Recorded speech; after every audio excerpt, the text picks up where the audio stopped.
এটা তোরা কি করলে? তোমরা তোমরা একবার চাইলে আমি তোমাদের সব দিয়ে দিতাম।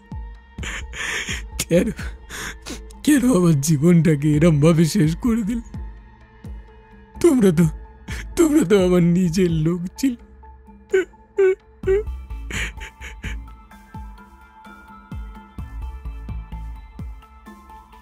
সাবস্ক্রাইব করুন আমাদের অ্যানিমেশন চ্যানেল টুন বাংলাকে। চ্যানেলের লিংক ডেসক্রিপশন বক্স এবং কমেন্ট বক্সে দেওয়া রইল। বাসে, ট্রেনে, ঘরে বসে বা অফিসে কে কোথা থেকে আমাদের গল্প শুনছেন জানান একটু কমেন্ট বক্সে। হয়ে যাক একটু আড্ডা। আমাদের গল্প নিয়মিত শোনার জন্য সাবস্ক্রাইব করতে ভুলবেন না ফিকশন হাটকে। আবেগ বড়ই অদ্ভুত জিনিস। যখন এর উপর আমাদের নিয়ন্ত্রণ থাকে না, তখনই হয়ে যায় কিছু চূড়ান্ততম ভুল। শুনতে থাকুন আমাদের আজকের গল্প, লেখিকা সুদীপ্তা ঘোষের কলমে বিষকন্যা।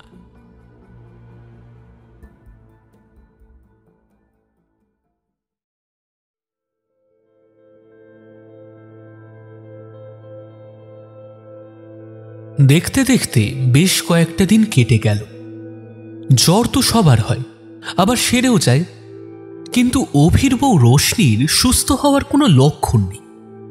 বরং দিন দিন সে যেন আরো ঝিমিয়ে পড়ছে। সামান্য জ্বর যে কেন ভালো হচ্ছে না, এটাই তো কেউ বুঝতে পারছে না। জ্বর আসা থেকেই রোশনি তার নন্দাই তাপসের দেওয়া হোমিওপ্যাথিক ওষুধ খাচ্ছে, কিন্তু কিছুই কাজ দেয়নি এক সপ্তাহ ধরে। বরং দিন দিন যেন তার অবস্থা আরো খারাপ হয়ে যাচ্ছে। হোমিওপ্যাথিক ওষুধের কাজ হবে না ভেবেই অভি আজ তাই ওদের ফ্যামিলি ডাক্তার কুণাল পাত্রকে কল দিয়েছে। তিনি বিকেলে রোশনিকে দেখতে আসবেন। ডাক্তার পাত্র রোশনিকে দেখে শুনে বেশ কয়েকদিনের ওষুধ দিলেন, কিন্তু তার ওষুধ খেয়েও রোশনির সেই একই অবস্থা। এবার সবাই বেশ ভাবনায় পড়ে গেল। মিস্টার সরকার, আমি ঠিক ব্যাপারটা বুঝতে পারছি না। আপনি বরং আপনার বৌমা রোশনিকে বড় কোনো হসপিটালে দেখান।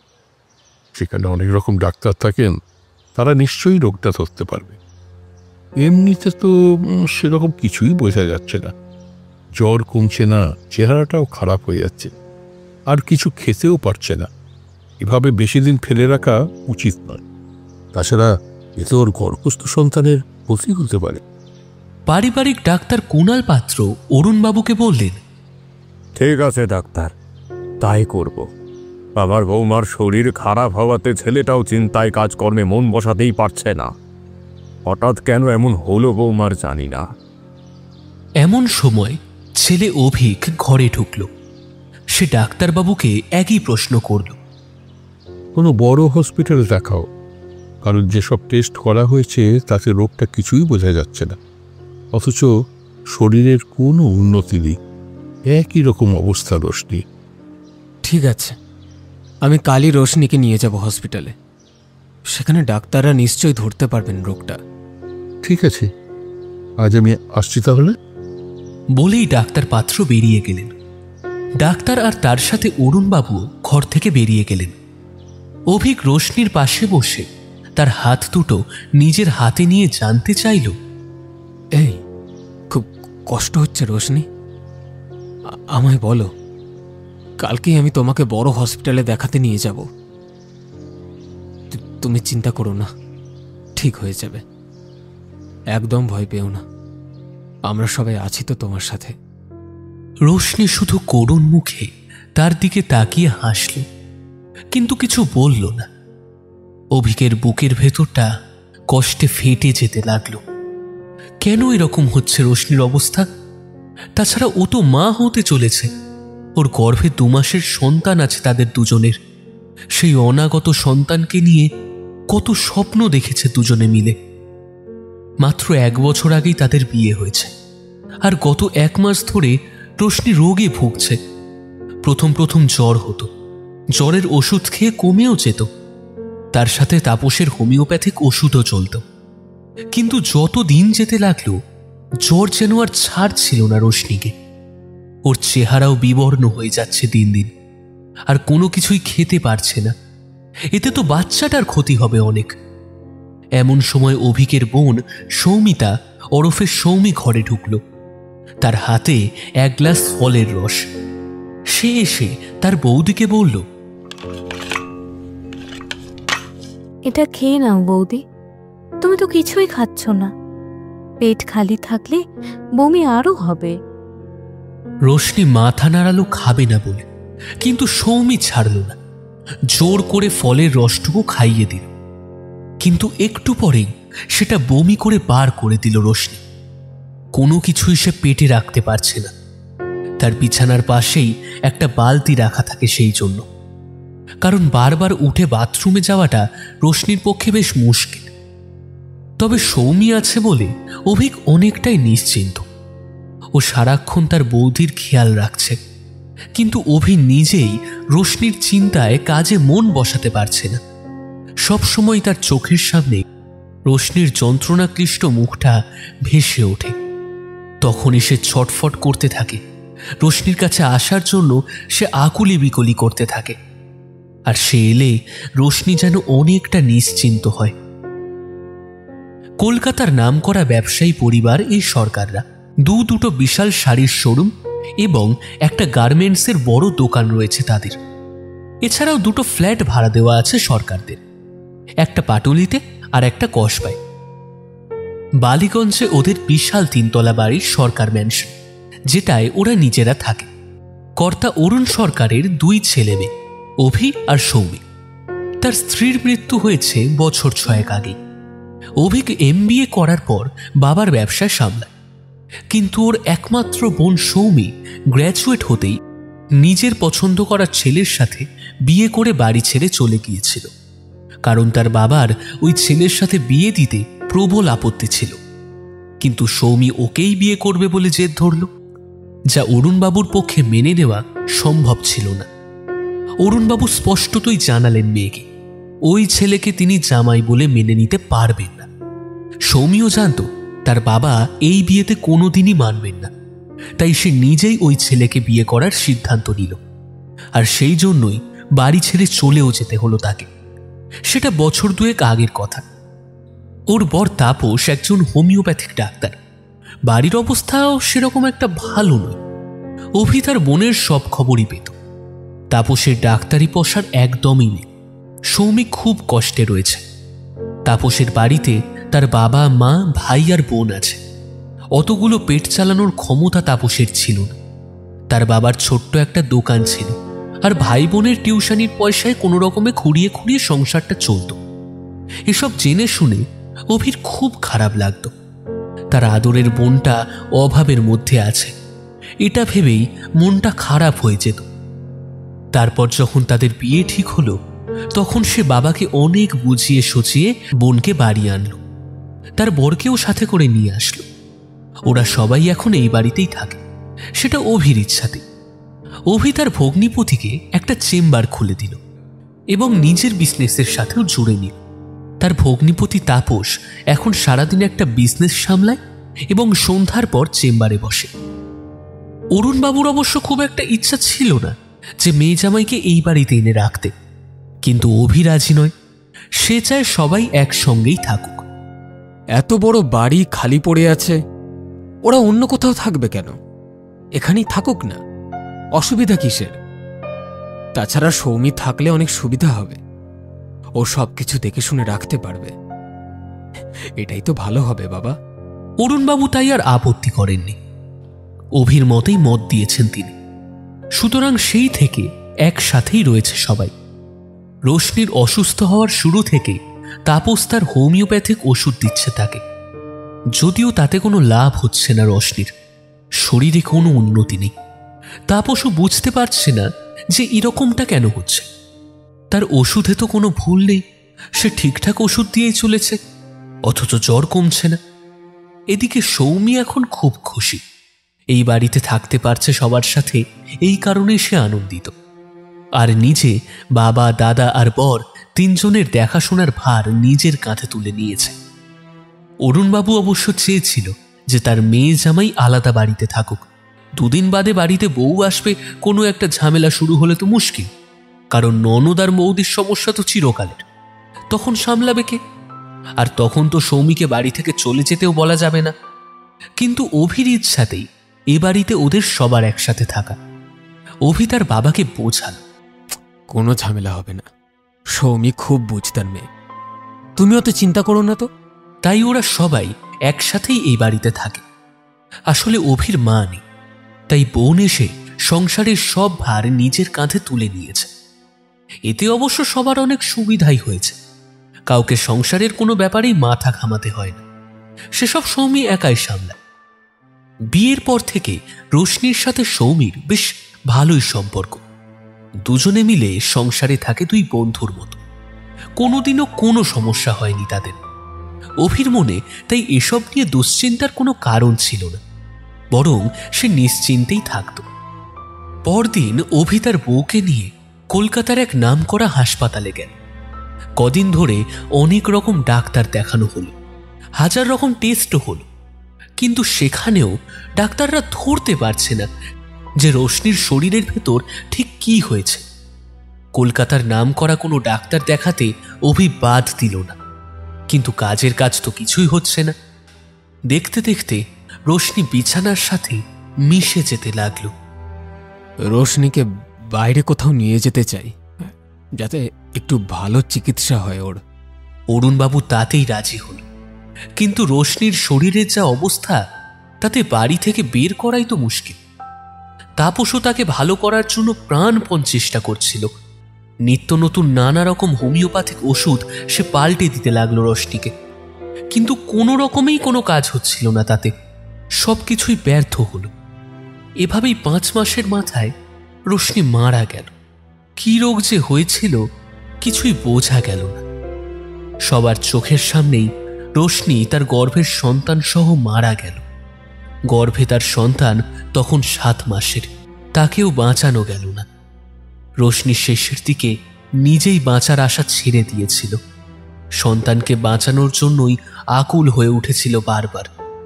তাই বারবার সে, আমি না থাকি আমার বাচ্চাটা যেন বেঁচে যায়।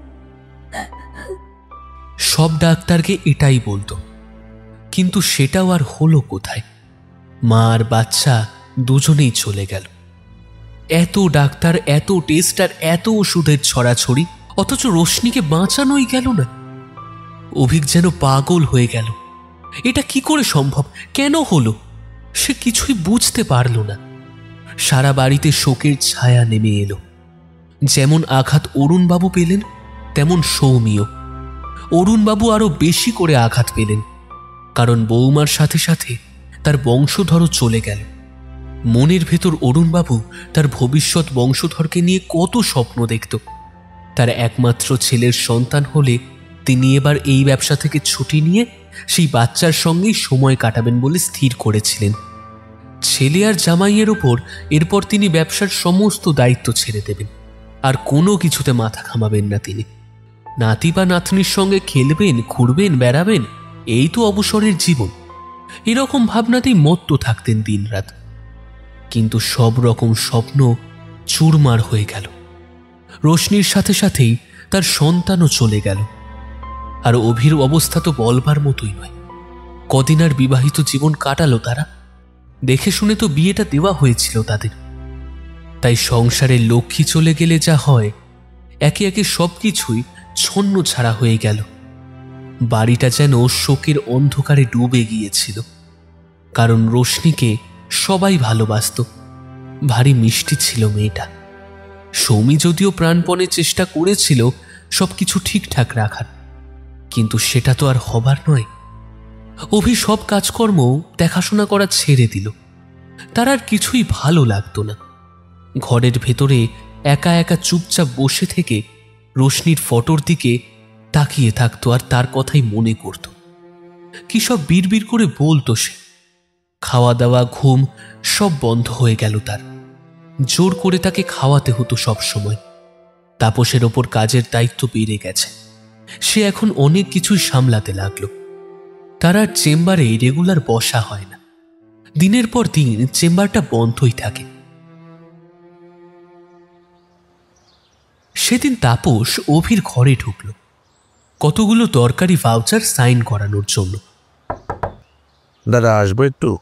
অভি তাকিয়ে দেখল তাপস তার ঘরের সামনেই দাঁড়িয়ে রয়েছে।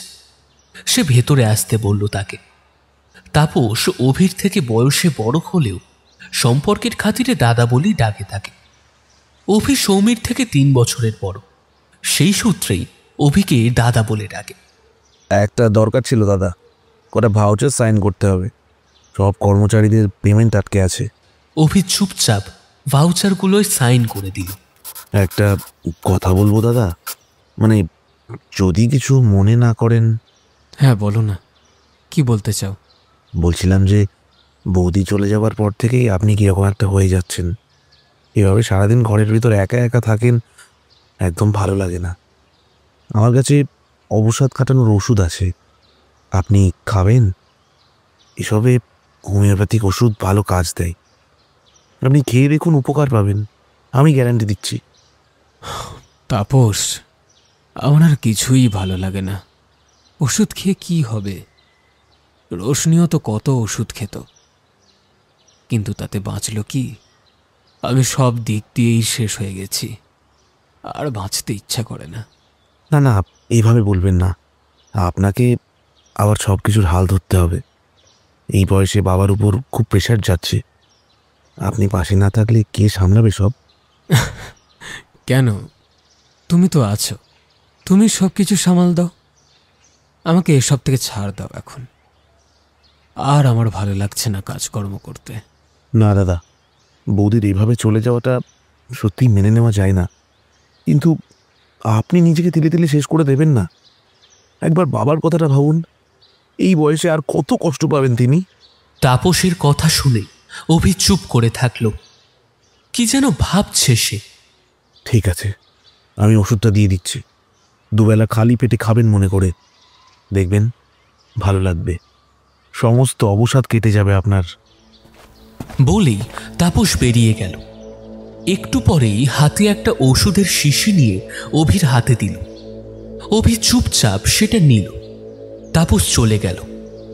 একটু পরেই বোন সৌমি ঘরে ঢুকে দেখে অভি সেই শিশি হাতে দাঁড়িয়ে রয়েছে। সৌমি দেখে জানতে চাইল, এটা কিসের জন্য রে দাদা? অভি তাকে কারণটা বলল। সৌমি মনে মনে ভাবল, দাদাকে আগে কোনো সাইকিয়াট্রিস্ট দেখানো দরকার একবার। বৌদি মারা গেছে 2 মাস হলো, দাদা দিন দিন অবসাদে চলে যাচ্ছে। তুই আগে আমার সাথে ডাক্তারের কাছে যাবি, আমি আজই ডক্টর পাত্রীর সাথে কথা বলবো। বোনের কথা শুনে অভি চুপ করে থাকল। জানে বোন তার জন্য খুব চিন্তা করে। রোশনি চলে যাওয়ার পর আরো বেশি করে যেন খেয়াল রাখছে, কিন্তু রোশনিকে সে ভুলবে কেমন করে? ওর মৃত্যুর জন্য যেন নিজেকেই দায়ী মনে হয় অভির। আমাকে ডক্টর দেখিয়ে কোনো লাভ নেই সৌমি, কোনো ওষুধেই আমি আর ভালো হব না। সেটা তুই আমার ওপর ছেড়ে দে দাদা, আমি তোকে এভাবে দিন কাটাতে দেব না। ভালো তোকে হতেই হবে। বাবার কথাটা একবার ভাবতো, এই বয়সে আর কত শোক পাবে। আর এর আগে থেকে ওই হোমিওপ্যাথিক ওষুধটা আর খাস না, আগে ডক্টর বলুক। দাদার ঘর থেকে বেরিয়ে সৌমি তক্ষুনি ডাক্তার কুণাল পাত্রকে ফোন করে একজন ভালো সাইকিয়াট্রিস্টের খোঁজ জানতে চাইল। কুণাল পাত্র একজনের কথা বললেন, তবে তিনি সপ্তাহে মাত্র একদিনই বসেন গড়িয়াহাটে। তার কাছেই নিয়ে যাব দাদাকে, 5 দিন বাদে তো। হ্যাঁ, তবে অ্যাপয়েন্টমেন্ট করতে হবে আগে, না হলে ওনাকে দেখানো মুশকিল। অদ্ভুতভাবে বৌদি মারা গেছে, কিন্তু দাদাকে হারাবো না কিছুতেই। আজ সকাল থেকে সৌমির মাথাটা খুব যন্ত্রণা করছে, চোখ নাক থেকে জল পড়ছে। তাপস বাড়িতে নেই, ফিরতে ফিরতে সেই সন্ধে হয়ে যাবে। তাই সৌমি নিজেই তাপসের হোমিওপ্যাথিক ওষুধের বিশাল বাক্স হাতড়াতে থাকলো। ওর সব ওষুধে মোটামুটি জানা আছে তার। থরে থরে সাজানো নানান ওষুধের শিশি তার মধ্যে রাখা আছে, সব নাম লেখা। বাক্স খুলে ওর দরকারি ওষুধটা বার করে নিল। এখন আর ওষুধগুলো খুব একটা কাজে লাগে না, কারণ ব্যবসা সামলাতে গিয়ে তাপস আর ঠিকঠাকভাবে ডাক্তারিটা দেখতে পারে না। অবশ্য ডাক্তারি করে তার আগে আই বা কত হতো। একটা দীর্ঘশ্বাস ফেলে সে বাক্সটা বন্ধ করল।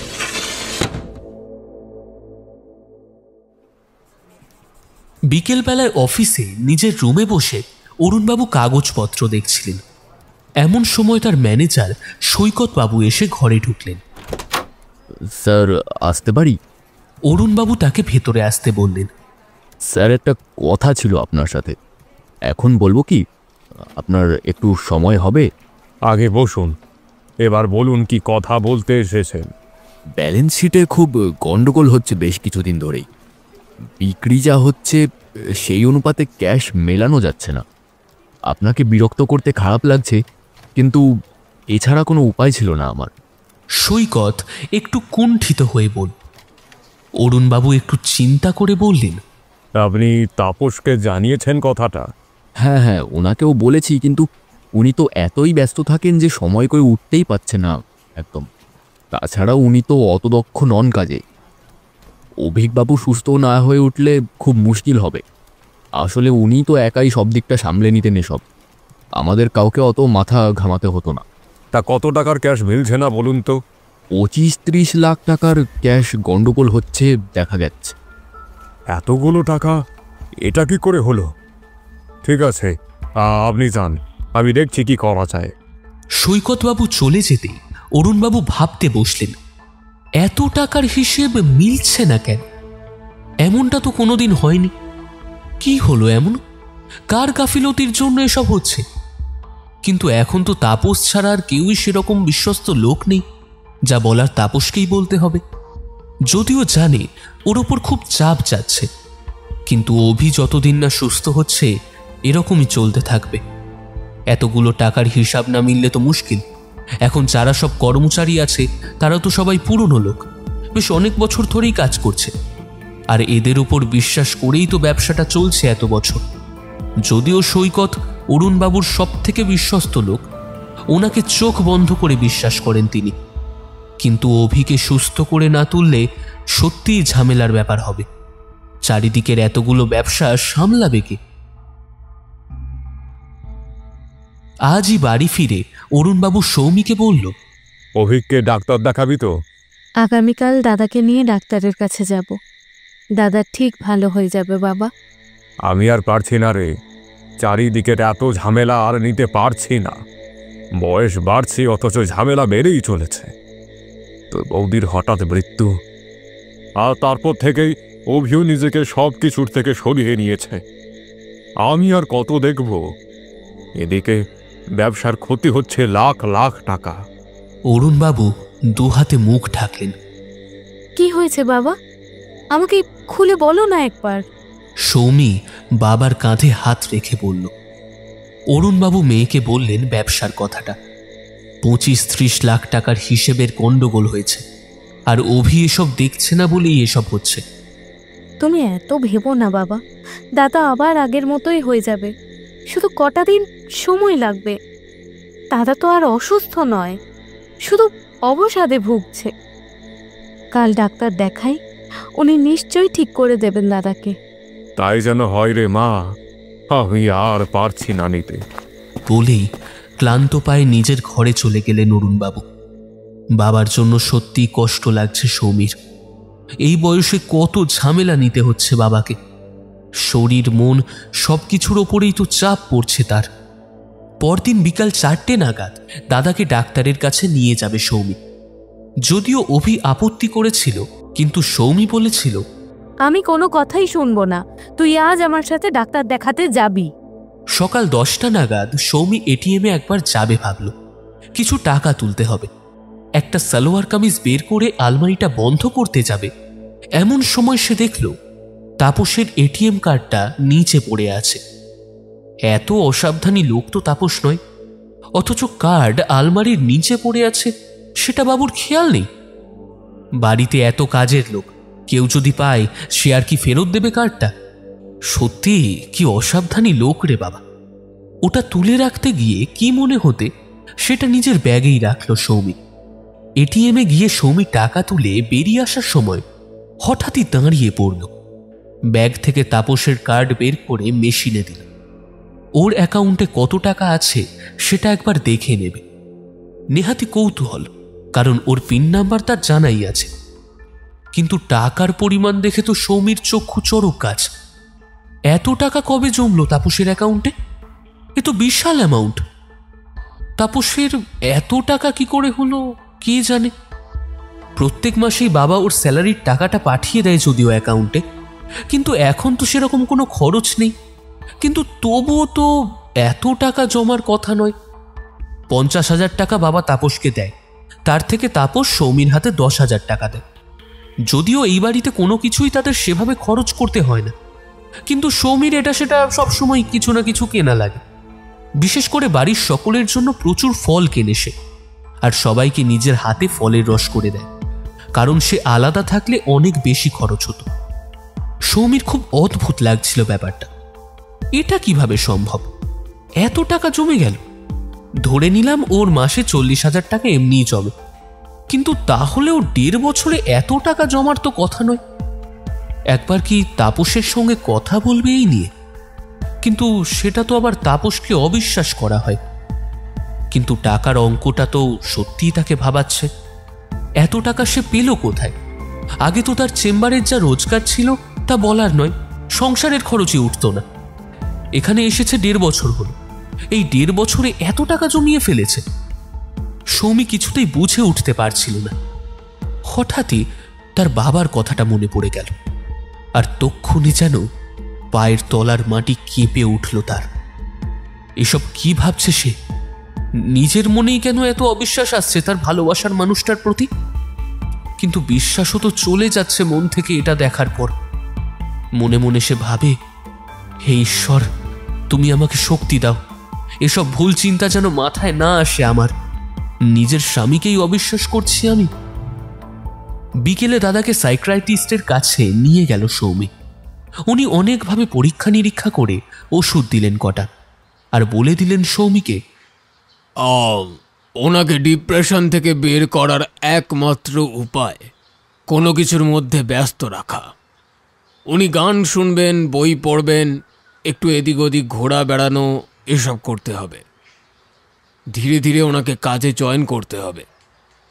উনি ওনার কাজে একবার ঢুকে গেলে সব ঠিক হয়ে যাবে। আর ওষুধগুলো যেন ঠিক মতো খায়।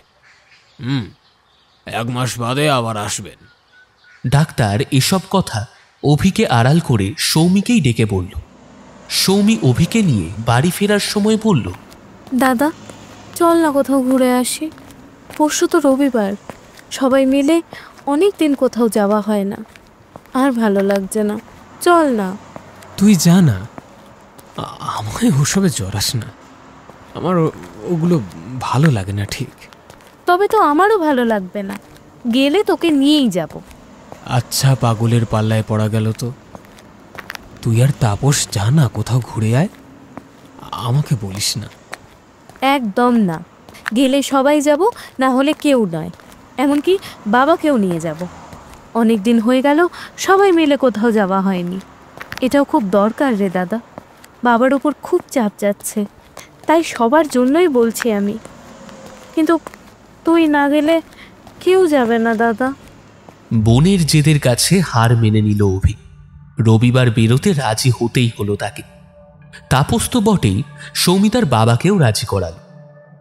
সৌমি ঠিক করল ওরা ফলতার রায়চক ফোর্টে যাবে। একদম সকাল সকাল বেরিয়ে সন্ধ্যের পর ফিরবে। বাড়ির গাড়ি করেই যাওয়া হল। বাড়ি থেকে খাবার তৈরি করেই নিয়ে আসা হয়েছিল, তাই গাড়িতেই ব্রেকফাস্ট করা হল। পাউরুটি, ডিম, কলা, মিষ্টি এসব দিয়েই আর কি। ফ্লাক্সে করে কফি আনা হয়েছিল, সেটাও খাওয়া হলো। 10:30 নাগাদ ওরা পৌঁছে গেল রায়চক। দারুণ সুন্দর জায়গাটা, সবার ভালো লাগলো। সবাই খুব এনজয়ও করলো দিনটা। ওখানেই লাঞ্চ করলো 4 জনে। বিকেলে সূর্য যখন অস্ত গেল, নদীর পাড়ের সেই দৃশ্যটা যেন ক্যানভাসে আঁকা কোনো ছবি। সূর্যাস্ত দেখার পর সবাই ওখান থেকে রওনা দিল। সৌমি খেয়াল করল অভি যেন অনেকটাই অন্যরকম, অনেক কথা বলছে সবার সাথে। মনে হয় জায়গাটা দারুণ পছন্দ হয়েছে তার, সেই নিয়েও অনেক কথা বলেছে অভি। সৌমির খুব ভালো লাগছিল। সে মনে মনে ঈশ্বরের কাছে প্রার্থনা করছিল তার দাদা যেন আবার আগের মতো স্বাভাবিক হয়ে যায়। আজ দাদার ঘরে ঢুকতে গিয়ে থমকে গেল সৌমি। সে তার দাদার জন্য কিছু পড়ার বই নিয়ে আসছিল, কারণ ডাক্তার দাদাকে সব ধরনের বই পড়তে বলেছেন। হঠাৎই ঘরের ভেতর থেকে তাপসের গলার আওয়াজ আসছে। সৌমি বাইরেই দাঁড়িয়ে পড়ল। আরে দাদা, ওইসব ওষুধের সাথে আমার দেওয়া হোমিওপ্যাথিক ওষুধটাও খাবেন, কোনো অসুবিধাই নেই, ভালো কাজ দেবে, আরও তাড়াতাড়ি সুস্থ হয়ে যাবেন আপনি। আগে সৌমিকে জানাই, ও ডাক্তারের সাথে কথা বলে নিক, উনি যদি বলেন অবশ্যই খাবো।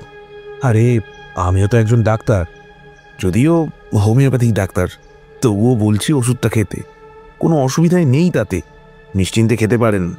তাপসের জোড়াজুড়ি দেখে সৌমি ঘরে ঢুকল। তাকে দেখে একটু যেন ঘাবড়ে গেল তাপস। আমি এখন আসছি। বেরিয়ে গেল ঘর থেকে। তাপস কি বলছিল রে দাদা? আরে ওর সেই হোমিওপ্যাথিক ওষুধটা খাওয়ার জন্য বলছিল। আমি বললাম আগে সৌমিকে জানাই, ও একবার ডক্টরের সাথে কথা বলে নিক, ওই ওষুধটা খাওয়া যায় কিনা একসাথে। ভালোই বলেছিস, আমাকে ওষুধটা দে তো, আমি ডক্টরের সাথে একবার কথা বলবো। আর এই বইগুলো নে, পড়বি তুই, ডক্টর তোকে বই পড়তে বলেছেন। সৌমি ওষুধটা নিয়ে ঘর থেকে বেরিয়ে গেল। এবার সে রান্নাঘরের দিকে গেল মমতা মাসি কি রান্না করছে তার খোঁজ নিতে, কারণ দাদার জন্য এখন খুব লাইট ধরনের রান্না হয়, সেটা রোজ সে বলে দেয়। আজ দুপুরবেলা খাবার পর সৌমি দাদাকে ওষুধ দিয়ে একবার গড়িয়াহাটের দিকে গেল কয়েকটা টুকিটাকি জিনিস কিনতে। রাত হতেই তাপস বাড়ি ফিরে সৌমিকে জিজ্ঞেস করল, গড়িয়াহাট গেছিলে অথচ বাড়ির গাড়িটা নাওনি কেন? আমার অটো করে যেতে ভালোই লাগে, অনর্থক গাড়ি নেব কেন? অত বাবুয়ানি পোষায় না, যা ভাগ্য আমার। তাপস উত্তর শুনে চুপ করে রইল, কারণ সে জানে তাকে বিয়ে করে সৌমি অনেক কষ্ট সহ্য করেছে। কোন বাড়ির মেয়ে আর কি অবস্থায় কাটাচ্ছে দিন, আর সেটা তাকে বিয়ে করেও আবার। তাই ওর জন্য খুব খারাপ লাগে তাপসের। রাতে শোয়ার আগে সৌমি অভির ঘরে গিয়ে সেই হোমিওপ্যাথিক ওষুধটা দিয়ে বলল, আমি ডক্টরের সাথে কথা বলেছি, উনি ওষুধটা খেতেও বললেন। নে, এখন একবার খেয়ে নে, আর সকালে খালি পেটে একবার খাবি। অভি মাথা নাড়াল। আজ ঘরে এসে সৌমি দেখে তাপস তার ওষুধের বাক্স খুলে কি যেন খুঁজে চলেছে পাগলের মতো। সৌমিকে দেখে জিজ্ঞেস করল, আমার একটা দরকারি ওষুধ পাচ্ছি না, কোথায় যে গেল জানি না। ওষুধটা কি সেটা তো বলো। আরে ওষুধটা যা হোক না কেন, গেল কোথায় সেটাই তো বুঝছি না। সেটা আমি কি করে বলবো বলো তো? আর তোমার ওষুধের বাক্স কে ধরে বলো আমি ছাড়া? আর আমি তো কোনো ওষুধ ছড়াবো না, আমার দরকারটা কি? কিন্তু গেল কোথায় ওষুধটা? বলে আবার পাগলের মতো খুঁজতে থাকে তাপস। আরে বাবা, আছে কোথাও, ও তো ভাবছো কেন তুমি? পরে একদিন খুঁজবে, ঠিক পেয়ে যাবে। সৌমি তাপসকে আশ্বস্ত করল, তুমি বুঝছো না, ওই ওষুধটা না পেলে সাংঘাতিক ব্যাপার হবে।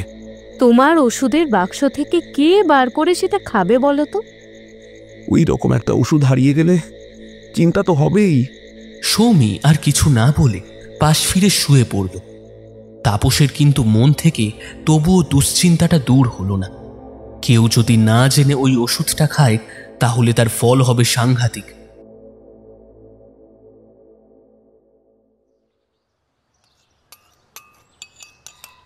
আজ অভি নিজে থেকেই খেতে বসে বাবাকে বলল, বাবা, আমি এবার থেকে একটু একটু করে কাজকর্ম দেখব, আপাতত বাড়িতে বসেই কাজ করি, পরে না হয় অফিস যাব।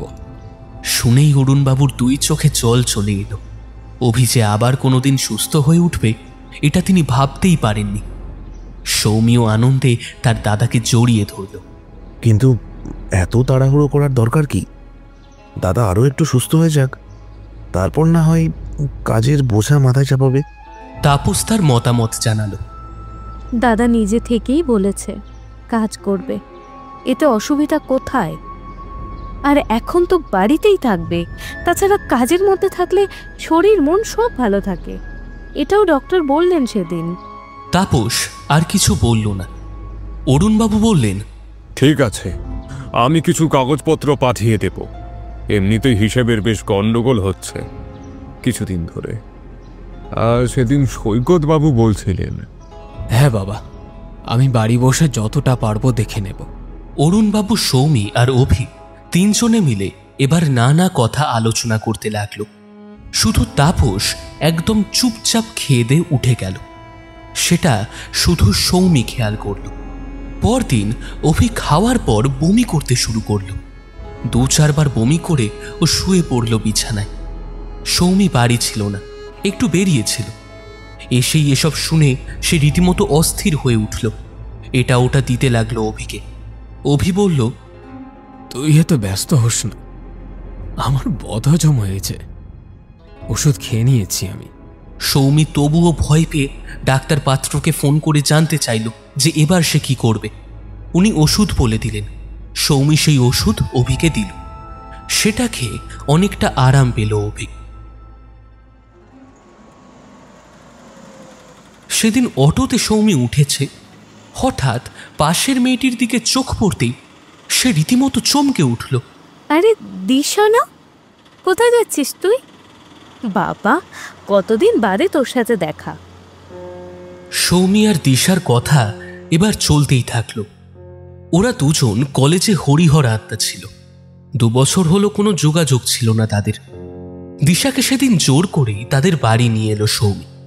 দিশা এখন পুলিশে চাকরি পেয়েছে শুনেই খুব অবাক হলো সৌমি। দিশার মতো নরম স্বভাবের মেয়ে নাকি পুলিশের চাকরি করবে। অবশ্য দিশার আগের মতো যদিও নেই, অনেক বদলে গেছে। বলা যায় ওর মধ্যে বেশ একটা পার্সোনালিটি এসেছে, আর সেটা চাকরির সূত্রেই হয়তো। দিশা সৌমির সব কথাই জানতে চাইল। বাড়ির সব কথা শুনে দিশা অবাক হয়ে বলল, আচ্ছা, তোর বৌদির কোনো পোস্টমর্টেম হয়েছিল কি? মৃত্যুটা তো স্বাভাবিক মনে হচ্ছে না, পোস্টমর্টেম হবে কেন? বৌদি তো অসুস্থ হয়েই মারা গেছে। তা সেই অসুস্থতার একটা কারণ তো থাকবেই। এত ডাক্তার, এত চিকিৎসা, কোনো কাজেই এলো না। এখনকার দিনে সেটা তো অ্যাবসার্ড ব্যাপার বলা যায়, কারণ রোগটাই ধরা গেল না। এটা তো সহজ ব্যাপার মনে হচ্ছে না আমার কাছে। কিছু একটা ব্যাপার তো আছেই। তোরা পুলিশরা সব কিছুই সন্দেহের চোখে দেখিস। তা হবে হয়তো, কিন্তু একটা পোস্টমর্টেম করা উচিত ছিল তোদের। এত হালকাভাবে বিষয়টা নেওয়া উচিত হয়নি।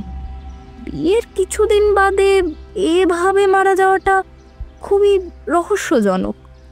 কিন্তু আমাদের বাড়িতে কে বৌদির ক্ষতি করবে বল? দেখ, সেটা কোনো কথা নয়। কে যে কার ক্ষতি করে সেটা বোঝা খুব মুশকিল রে। পুলিশে চাকরি করে এত রকম অভিজ্ঞতা হয়েছে যে বলার নয়। সেই জন্যই বললাম, স্বামী, স্ত্রী, বাবা, মা, যে কেউ কারোর ক্ষতি করতে পারে। ওহ, দিন রাত চোখের সামনে কত কি যে দেখছি। মানুষের ওপর বিশ্বাসটাই চলে যাচ্ছে এখন। আসলে তখন এসব মাথায় আসেনি আমাদের। আর আমাদের ফ্যামিলি ফিজিশিয়ান কিছুই বলেনি এসব নিয়ে। ওনার তো বলা উচিত ছিল, কেন বলেননি জানি না। ও যাকগে, আজ আমি উঠি রে। পরে একদিন এসে খুব করে আড্ডা দেবো তোর সঙ্গে। আর তোর বরের সাথে তো পরিচয়ই হলো না। আসবে কিন্তু অবশ্যই। দিশা চলে গেছে, কিন্তু ওর বলা কথাগুলো সৌমির কানে যেন বাজছিল। সত্যি কি রোশনির পোস্টমর্টম করা উচিত ছিল? তাহলে হয়তো সত্যিটা গেলেও জানা যেত, কিন্তু এখন তো আর কোনো উপায় নেই। আজ রাতে সৌমি তাপসকে বলল, কদিন বাদেই আমাদের অ্যানিভার্সারি। আমি একটা জড়োয়া সেট কিনব, সেই জন্য তুমি আমাকে 25 লাখ টাকা দেবে। তাপস সৌমির কথায় বেশ অবাক হল। এত টাকা তুমি চাইছো কেন? আর আমি বা এত টাকা পাবো কোথায়?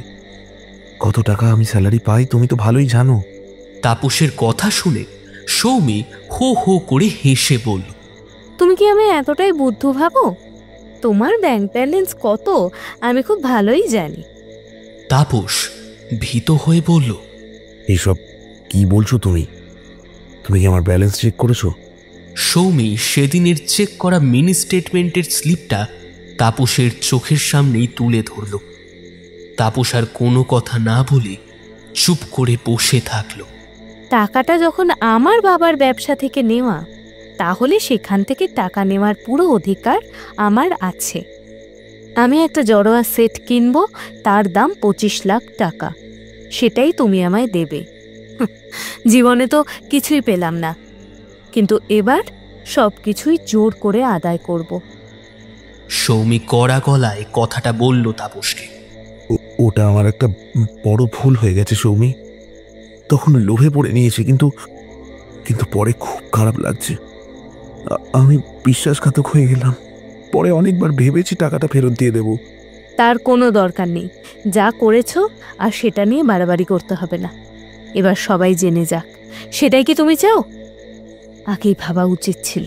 তাপস চুপ করে বসে থাকলো। তার আর কিচ্ছু বলার নেই। আজ রাতে খেতে বসে অভি আবার উঠে গেল বমি করতে। দাদা, আপনার শরীরটা তো আবার বেশ খারাপ হয়েছে।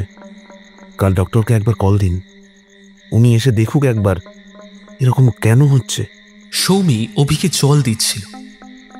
তাপস, তুমি ঘর থেকে আমার জন্য বমির ট্যাবলেটটা এনে দাও একটু। একটা খেয়ে দেখি একবার। সেদিন ওটা খেয়েই কমে গেছিল। তাপস অভির ঘরে গিয়ে টেবিলের ওপর থেকে বমির ওষুধটা এনে দিল। তারপর দেখল তার দেওয়া হোমিওপ্যাথিক ওষুধও রাখা আছে টেবিলের ওপর। কি মনে করে সেটাও সে নিয়ে নিল পকেটে। আজকাল আপনার প্রায় বমি হচ্ছে, আমার ভালো লাগছে না ব্যাপারটা। সৌমি, তুমি কালকে ডক্টর পাত্রকে একবার কল দেবে। সৌমি মাথা নাড়ল। পরদিন ডাক্তার পাত্র এসে অভিকে দেখে শুনে কতগুলো টেস্ট লিখে দিল। ইমিডিয়েটলি সেটা করাতে হবে। সেদিন রাতে সৌমি খেতে ডাকছিল তাপসকে। সে বলল, আমি একটা কাজ ছেড়ে আসছি, সবাই খেতে বসে পড়ুক না। সৌমি, একটু সামলে নাও। তাপস তখন পাগলের মতো সারা ঘরে তার হারিয়ে যাওয়া ওষুধটা খুঁজছে। কোথায় যে গেল ওষুধটা? সব ওষুধ আছে, শুধু ওটাই নেই। কে নিল তার ওষুধ? আজ অবশ্য সে সফল হল। অনেক খুঁজে সেটা পেয়ে গেল, আর এমন জায়গাতে সেটা পেল যেটা দেখে তাপস খুব অবাক হল। এখানে কেন রাখা আছে ওষুধটা? আর কেই বা রেখেছে? অদ্ভুত ব্যাপার তো। এদিকে ডাক্তার পাত্রের দেওয়া টেস্টগুলো করে জানা গেল অভির পেটে একটা ইনফেকশন হয়েছে, যেটা খুব সাংঘাতিক। হয়তো কোনো খাবার থেকেই বিষক্রিয়া হয়ে গেছে। তাই ওর সমস্ত খাবার একেবারে আলাদা এবং একেবারে লাইট হবে। নিয়ম মেনে না চললে বিপদ বাড়বে আরও। অরুণবাবু খুব ভেঙে পড়লেন সবটা শুনে। ছেলেটা সবে একটু সুস্থ হয়ে উঠছে, আর তখনই আবার একটা সমস্যা শুরু হলো। এ বাড়িতে কি আর শান্তি আসবে না? মা, তুই এবার দাদার দিকে খেয়াল রাখ। তোর আর কোনো দিকে দেখতে হবে না। আবার কেন এরকম হলো জানি না, আমি আর শান্তি পাচ্ছি না একেবারে। সৌমি তার বাবাকে আশ্বস্ত করে বলল, তুমি চিন্তা করো না বাবা, দাদাকে আমি সবসময় খেয়াল রাখবো। আর কিছুই হবে না।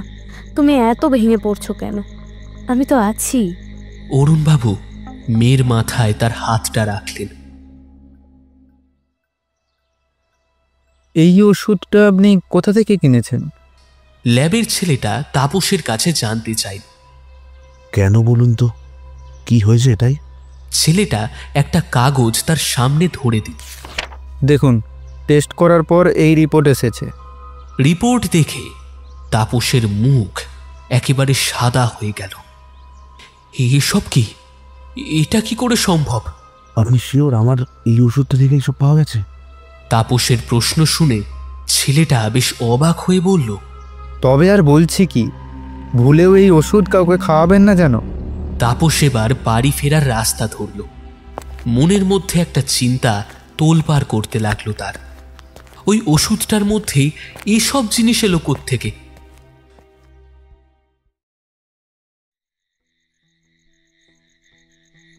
আজ রাতে শুতে এসে সৌমি তাপসের কাছে জানতে চাইল, তুমি যে ওষুধটা দাদাকে দিয়েছিলে, সেটা যে কোথাও আর খুঁজে পেলাম না। দাদাও কিছু বলতে পারলো না। ওষুধটা 2 দিন হলো খাওয়া হচ্ছে না। এখন ওটা না খেলেও চলবে। পেটে যখন ইনফেকশন আছে কদিন পরে খাবে না হয়। আরে খাবে কি? ওষুধটা যে কোথায় গেল সেটাই তো বুঝতে পারছি না। দাদাও জানে না, সারা বাড়ি কোথাও খুঁজে পেলাম না। কর্পূরের মতো উবে গেছে যেন। ঠিক আছে কোথাও, অত ভেবো না, কোথাও না কোথাও রাখা আছে, পরে ঠিক খুঁজে পাওয়া যাবে। ছোট্ট একটা জিনিস তো। সৌমি চুপ করে থাকলো। আজ তাপসের শরীরটা বেশ খারাপ, দুদিন ধরে জ্বর কমছে না। আজ সে অফিসেও যায়নি। বাড়িতে যে এসব কি হচ্ছে কে জানে। সবারই শরীর অসুস্থ হচ্ছে, কেউ না কেউ ভুগেই চলেছে। দুপুরে ঘরের ভেতর তাপস ঘুমিয়েছিল। হঠাৎ মনে হলো খুব সন্তর্পণে ঘরে কে যেন এসে কি একটা খুঁজে চলেছে। আবছা আলো অন্ধকারের মধ্যে তাকিয়ে দেখল সৌমি কি যেন একটা খুঁজে চলেছে। হাতে একটা গ্লাস ধরা আছে, তাতে খুব সম্ভবত ফলের রস। কিন্তু কিচ্ছু খুঁজে না পেয়ে খুব রাগতভাবে থুত্তরি বলে ঘর থেকে বেরিয়ে গেল। দুধ দেরি। তাপস এবার বিছানায় উঠে বসল। সৌমি অভিকে গিয়ে বলল, দাদা, তাপস তোকে যে ওষুধটা দিয়েছিল সেটা কোথায় রেখেছিস? একটু মনে করে বলতো। ওটা তো তোকে খেতেই হবে। কদিন ধরে খাওয়া হয়নি ওটা, এটা তো ঠিক নয়। এই যে ওষুধটা আমার হাতে, এটাই খুঁজছিলে তো? তাপস এবার ওষুধটা নিয়ে অভির ঘরে ঢুকল। এটা তোমার কাছে গেল কি করে? সৌমি এগিয়ে এসে ওষুধটা হাতে নিতে গেল, কিন্তু তাপস দিল না। এ কি, ওষুধটা আমায় দাও। ওটা তো দাদাকে খাইয়ে যেতে হবে, তুমি তো সেটাই বলেছিলে।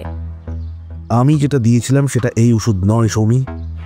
এটার মধ্যে তুমি কি মিশিয়েছো? কি সব বলছো? কি আবার মেশাবো? তোমার কি মাথাটা খারাপ হয়ে গেছে? আমার সন্দেহ হওয়াতে আমি একটা ল্যাবে টেস্ট করতে দিয়েছিলাম এটা। ওরা জানিয়েছে এর মধ্যেই স্লো পয়জন করার মতো জিনিস আছে। দিনের পর দিন যদি কেউ এটা খায় তবে তার মৃত্যু অনিবার্য। এই দেখো দেখো ল্যাব থেকে দেওয়া কাগজটা, এখানে পরিষ্কার লেখা আছে যে ওষুধে পয়জন আছে। সৌমির মুখটা ছাইয়ের মতো সাদা হয়ে গেল। এতক্ষণ অভি হাঁ করে ওদের কথোপকথন শুনছিল, যদিও সব তার মাথার ওপর দিয়ে চলে যাচ্ছিল, কিছুই বুঝে উঠতে পারছিল না। এবার বলল, এসব কি বলছো তাপস?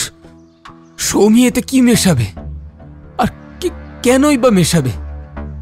তুমি কি সব বলছো? হ্যাঁ দাদা, সৌমি সেটাই করেছে। আমার কাছে একটা ওষুধ আছে যেটা বিষের সমান। ওটা বেশ কিছুদিন আগে একজনের পায়ের ঘা সারাতে ব্যবহার করেছিলাম। সৌমি সেটা জানতো, কিন্তু ওষুধটা শুধু শরীরের বাইরে ব্যবহার করা যায়। খাওয়ার জন্য ওষুধটা একদিন হঠাৎই উধাও হয়ে গেল, কোথাও খুঁজে পেলাম না। আসলে সেটা সৌমি নিয়েছিল, একমাত্র ও জানতো ওটা সাংঘাতিক বিষ। ওটাই নিয়ে আপনার ওষুধের মধ্যে ফলের রসের মধ্যে মিশিয়ে দিয়ে সমানে খাওয়াচ্ছে। কিন্তু তাপস, ও আমাকে কেন বিষ দিয়ে মারতে চাইবে? তুমি ভুল করছো কোথাও। হ্যাঁ দাদা, ভুল আমিও করেছি। লোভে পড়ে ব্যবসার ওখান থেকে 30 লাখ টাকা সরিয়ে ফেলেছি। আমি জানি ওটা আমার অত্যন্ত অন্যায়, আমি স্বীকার করছি। কিন্তু সৌমি যখন আরো মারাত্মক অন্যায় করছে সেটা জানতে পেরে আর সহ্য করতে পারলাম না, তাই জানাতে ছুটে এলাম। বৌদিকে বাঁচাতে পারিনি, কিন্তু দাদাকে বাঁচাতে হবেই। অভি দু হাতে মাথা চেপে ধরে বলল, আমি যে কিছুই বুঝতে পারছি না তাপস। আমার নিজের ছোট বোন কেন আমায় মারতে চাইবে? আমি ওকে এ বাড়িতে জোর করে নিয়ে আসি, ওর কষ্ট আছে জেনে। শুধু আপনাকে নয়, আমার সন্দেহ রোশনি মানে বৌদির মৃত্যুর জন্যও দায়ী। যেভাবে আপনাকে মারতে চেয়েছে সেইভাবেই বৌদিকে মেরেছে। কি সৌমি, আমি ঠিক বলছি তো? আচমকা সৌমি চিৎকার করে বলে, বেশ করেছি, মেরেছি।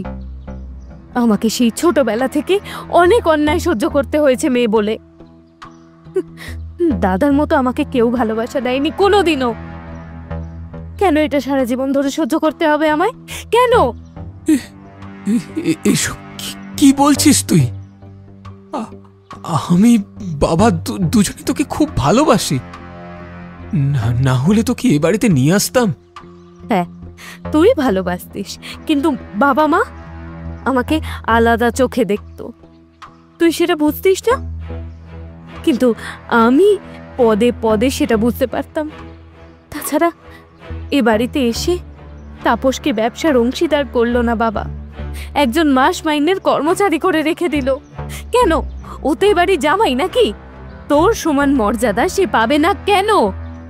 বলতে বলতে সৌমির রাগে চোখ মুখ জল জল করছিল তখনও। যে দাদা তোমায় ভালোবাসতো তারই সর্বনাশ তুমি করতে পারলে। বৌদি বা কি ক্ষতি করেছিল তোমার? তাকে কেন মারলে? একই বাড়িতে রোশনি আর আমার থাকা আমি মানতে পারছিলাম না। ওকে সবাই যেন চোখে হারাতো। বাবা দাদা দুজনেরই চোখের মনি ছিল। আমি এটা সহ্য করতে পারছিলাম না। তারপর যখন ও সন্তান সম্ভবা হলো, সেটা জানার পর আমার মাথাটা আরো খারাপ হয়ে গেল। ভাবলাম এটা হতে দেব না কিছুতেই, কারণ এরপরে তো দাদার বাচ্চাকে নিয়ে সবাই মেতে থাকবে। আগে বিয়ে হওয়ার সত্ত্বেও আমার কোনো সন্তান হয়নি। আমি সব দিক দিয়ে হেরে যাচ্ছিলাম, সব দিক দিয়ে। আর তো এই সংসারে আমার কোনো কদর থাকতো না। তার চেয়ে ওরা কেউ না থাকলে সবকিছু আমার থাকবে। কোনো কিছুর অভাব থাকবে না আমার জীবনে। কেউ আর অবহেলা করবে না। সৌমি বলতে বলতে হাউ হাউ করে কেঁদে ফেলে। তুই যদি মুখ ফুটে একবার বলতিস তোর এসব চাই, আমি তোকে দিতাম সৌমি। কিন্তু তুই এসব কেন করতে গেলি? রোশনিকে মারলি, আমার জীবনটাকেও শেষ করতে যাচ্ছিলি। তবুও তোকে আমি ক্ষমা করে দেব। আমি আমার সর্বস্ব তোকে দিয়ে দিচ্ছি। তুই এসব নিয়ে সুখে থাক। আমার নামের ফ্ল্যাট, গাড়ি, টাকা সব আমি তোকে দিয়ে দিচ্ছি। বোন, এবার তুই খুশি তো? বল একবার তুই তো আমার একটাই ছোট বোন। বল, তুই ভালো থাকলে আমিও ভালো থাকবো।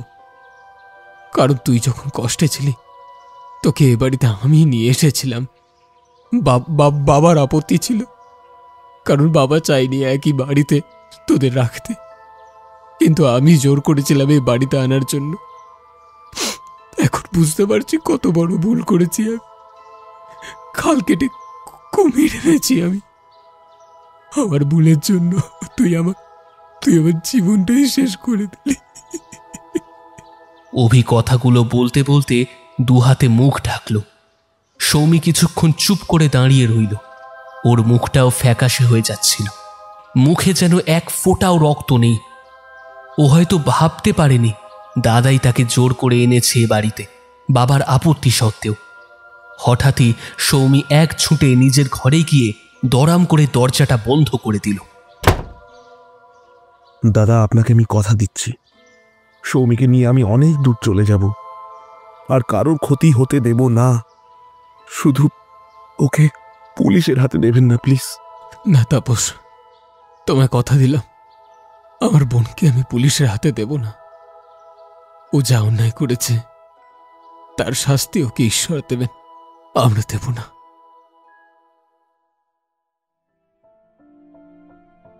অভি এবার বাবাকে ফোন করে বাড়িতে আসতে বলল। কারণটা বলল না তাকে, শুধু বলল জরুরি দরকার। অরুণবাবু বাড়ি ফিরে সবটা শুনে তাপসকে বললেন সৌমিকে ডাকতে। তাপস বারবার দরজা ধাক্কা দিলেও কেউ দরজা খুলল না। এমনকি ঘরের ভেতর থেকে কোনো সাড়া শব্দ পর্যন্ত এলো না। তাপস এবার ভয় পেয়ে পুলিশকে খবর দিতে বলল। কিছুক্ষণ বাদে পুলিশ এসে দরজা ভেঙে সৌমির নিষ্প্রাণ দেহটা উদ্ধার করল। গলায় ওড়নার ফাঁস দিয়ে সে সুইসাইড করেছে, সাথে একটা চিরকুট পাওয়া গেছে। দাদা, তুই পারলে আমায় ক্ষমা করিস। আমি সত্যিই তোর উপযুক্ত বোন হয়ে উঠতে পারলাম না। ঈর্ষার জ্বালায় আমার সমস্ত বোধ বুদ্ধি লোপ পেয়েছিল, তাই আর বেঁচে থাকার কোনো মানে হয় না। তোরা সবাই ভালো থাকিস। ইতি, সৌমি। চিঠিটা পড়ে দুহাতে মুখ ঢেকে বসে থাকলো অভি। বোনের জন্য সত্যিই খুব কষ্ট লাগছিল ওর। বোকা মেয়েটা সব পেয়েও কিভাবে যেন আবার সব হারিয়ে ফেলল।